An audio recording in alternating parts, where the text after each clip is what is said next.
Hi guys, I'm now 7 months post hair transplant surgery and these are my results. So if we compare them to my before pictures, you can see I'm quite a hairy bear right now.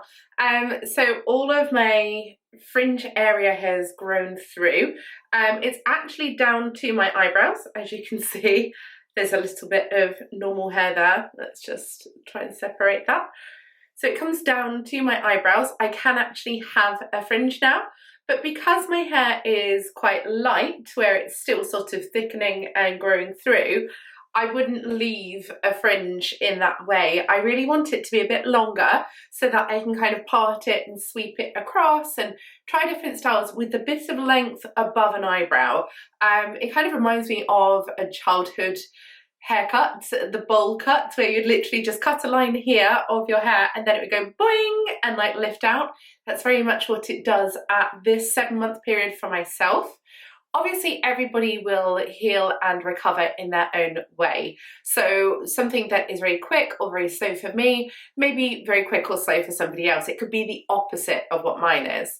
So I get a lot of messages on social media, and of these messages, a lot of people say that their hair initially fell out and they are quite a few stages behind me in progress of regrowth. That is completely normal and absolutely nothing to worry about. When you first have your hair transplant, you are expected to shed the transplanted follicles.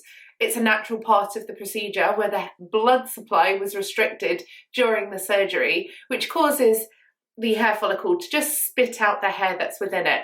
So initially after the transplant, you see hair growing through, but where the blood supply was cut, that should have stopped that hair from continuing to grow, and then the follicle will expel it, and then the new hair can grow through and will remain there permanently. So I actually almost skipped this phase. I'd say around 70 to 80% of my hair actually remained intact and did not shed after having my surgery.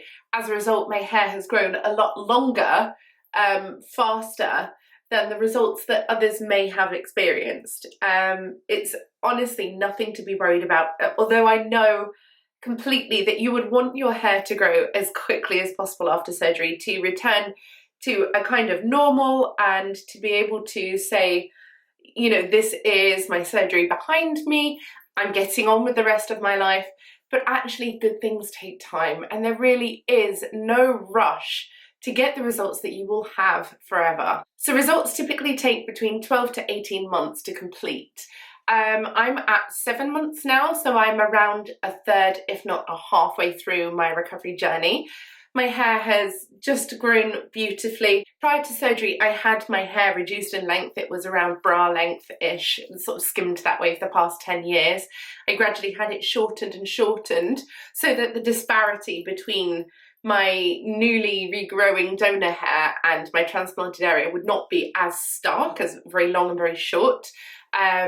I wanted it to be as natural as possible to try to conceal my surgery, but equally when my hair was growing through, when I was at that very spiky hedgehog stage of the front of my hair missing, I really didn't mind showing it because I was just so happy to have hair for the first time in a decade. It wasn't something that I felt shy or embarrassed about, whereas before surgery, I thought that was the biggest thing in the world, was to hide it. But no, I've literally sung it from the rooftops. I could not be happier. So where do I go from here now that I am 7 months into my recovery? I can start derma rollering shortly, and that is creating controlled traumas to the scalp with tiny needles on a roller. This rolls across the scalp and helps to create micro traumas where you can then spray your products onto them. I have hair vitamins and my daily multivitamin, one in a spray and one in a tablet, as well as my shampoo. And it really helps to penetrate these products deeper into the scalp. This nourishes the hair, your existing hair, as well as your transplanted hair. It helps it to grow stronger, increases the blood supply and the effectiveness of the nutrients. It's not just stuck on the surface, it's actually going to the root of the hair, just as you would a plant, giving it plant food. So I'm excited to begin that shortly. When it comes to hairstyles, I still have not dyed my transplanted area simply because it needs to be left alone to come through thick and glossy and healthy and not bleached and the same mistakes made with what I'd done to my hair before my surgery. I've learned so much about my hair as a whole, to be kind to it, to heat protect it, to leave it alone mostly. We do all these things, back combing, hairspray, pulling hair even, and it's really not good. I mean, it goes without saying that you shouldn't damage your hair, but we do take it for granted that it will regrow and always be there for us. And actually, it may not regrow, it may not be there for us, or it may not be in the way that we have always known it. I had such long, thick and glossy hair growing up, and when I lost it, I realised how severe it was to lose such beautiful hair. And that really makes me protect and love the hair that I do have now. So my donut area is growing back beautifully. It's at quite a fun stage now where I'm kind of tempted that you could literally just cut all of your hair short. Oh look, I can actually hold it out, almost ponytail length. It's kind of that stage where I think if I hadn't have had long hair, this would be a really funky short cropped hairdo. And my eyebrows are growing beautifully. I literally just trim them once per week when I'm plucking any strays from the rest of my brows. They look great. They are just beautifully shaped. I did a thing on TikTok where they had a filter to show where your eyebrows are best suited for your face. So it's like an AI template that goes over your face, and you hold it in position and it measures the height and the width of them, where they should sit beautifully to make the best of your facial features. And I was so excited to see that my eyebrows actually fit perfectly in the template, whereas most people were quite short or quite low. Mine were the perfect recommendation for my face, which just goes to show how good my surgeon is for measuring up and balancing the dimensions prior to surgery. It's the area where a laser is used to get the correct alignment with the facial symmetry, to be able to set the height, and also to look in a mirror prior to surgery and to be able to give feedback of, you know, could you add a bit more here? Could you take a bit off there? This is the look that I'm trying to achieve. So to know that the recommended AI template for eyebrows is what my surgeon has achieved, even though I wasn't aware of that template prior to surgery, to be able to know that he has created the most perfect, beautiful, natural balance to my face is just really, really comforting. And I absolutely highly recommend this for everybody who has experienced hair loss and thinning. When I look back at the pictures before my surgery and I see this thin hairline, I see my scalp exposed, I see that I've combed over to try and conceal the thinning parting, it really does shock me to think that I used to look like that, because whilst other people may not have noticed the techniques and tricks that I use to hide my thinning and receding hairline, I really do notice it. And it's so strange to think that I have now grown past that, that all of these areas that I felt so self-conscious about have now filled in and they're thick and full.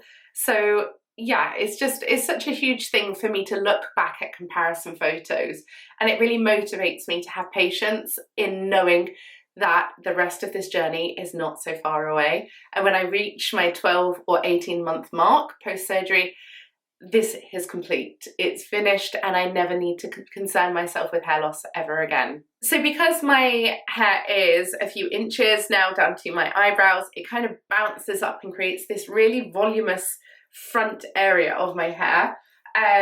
It's so cute. I love it like that. But also, from always having fine, thin and flat hair that laid very close to my scalp and exposed my scalp, to be able to have this kind of bushiness, this volume, it's really exciting for me. You see a lot of girls who run their hands through their hair and, you know, they're constantly tossing it around to try and get this natural windswept volume like that. But actually I wake up every day with this bouncy fringe and it's lovely. I kind of want it to grow very long now as opposed to over my forehead, simply so that I have this bouncy volume and shape around my face. So it's not always about removing the size of the forehead. It's not always about reducing the size of the forehead here. It's more so about framing the face in a way that shows a natural and full hairline. So everybody will want different results.